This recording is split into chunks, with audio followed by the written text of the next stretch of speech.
Hi everyone, in this video I'm going to discuss about ACE inhibitors and allopurinol interaction. So first we'll take little overview of ACE inhibitors. So these are the class of drugs typically used in treatment of hypertension and heart failure. So the examples ramipril, lisinopril and enalapril. They inhibit the action of angiotensin converting enzyme and also reduce the levels of angiotensin 2 within the body. So this means it reduces the activity of RAS, and the RAS is renin-angiotensin aldosterone system within the body that is essential for the regulation of blood pressure and fluid balance. And it consists of three hormones too, and it functions to elevate blood volume and arterial tone in a prolonged manner. It does this by increasing sodium and water reabsorption and by increasing vascular tone. So the physiological effects of these drugs therefore include this decrease in arterial resistance. So these are the resistance arteries which are usually arterioles or endpoints of arteries. And it decreases arterial vasoconstriction and by decreasing this cardiac outputs, and the cardiac output is stroke volume into heart rate.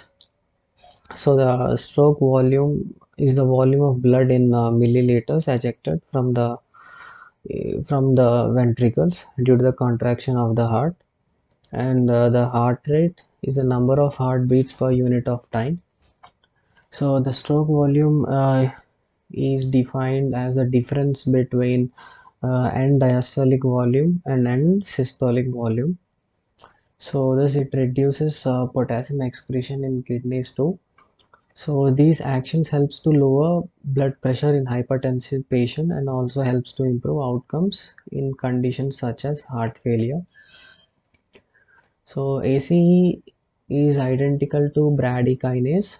This bradykinase is a potent endothelium dependent vasodilator and mild diuretic which may cause the lowering of blood pressure.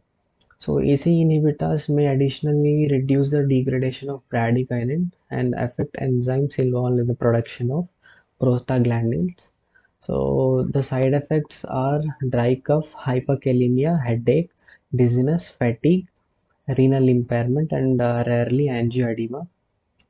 So, and next we have allopurinol. It is a structural analog of the natural purine base hypoxanthine. After ingestion, the allopurinol is metabolized to its active metabolite called oxypurinol or alloxanthine in the liver, which acts as an inhibitor of xanthine oxidase enzyme. Allopurinol and its active metabolite inhibit xanthine oxidase, the enzyme that converts hypoxanthine to xanthine and xanthine to uric acid. So when this inhibition occurs, so we will this uric acid production will be stopped. So inhibition of this enzyme is responsible for the effect of allopurinol. So this is the image you can see here. Allopurinol act here, so the production of uric acid will stop.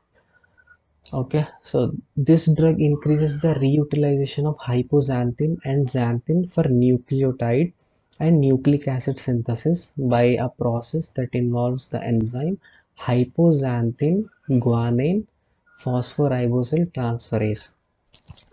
So this process results in an increased nucleotide concentration which causes feedback inhibition. So here of de novo purine synthesis.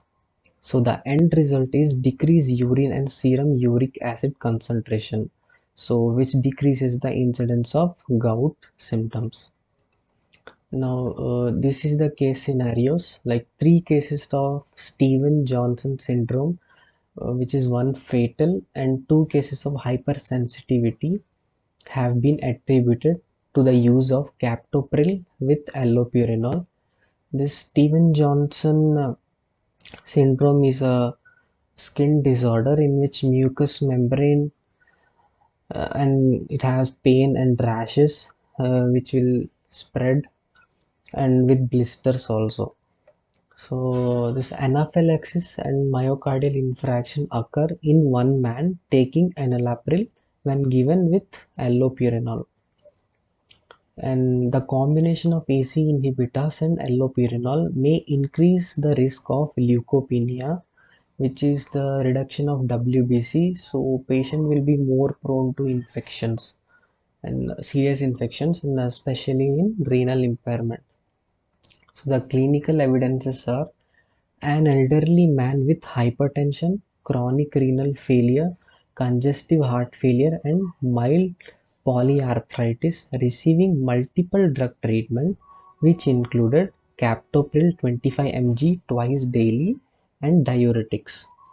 So he developed fatal Steven-Johnson syndrome about 5 weeks after starting to take allopurinol 100 mg twice daily. Next, the authors of the report noted that the manufacturer of captopril was aware of two other patients who developed the syndrome 3 to 5 weeks after allopurinol was started. And another report describes fever, arthralgia, and myalgia in a diabetic man with chronic renal failure who was also given captopril and allopurinol. He improved when the captopril was withdrawn.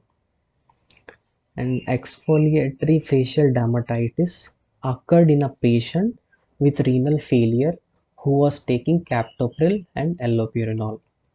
And a man taking enalapril had an acute anaphylactic reaction with severe coronary spasm, culminating in myocardial infarction within 20 minutes of taking allopurinol 100 mg.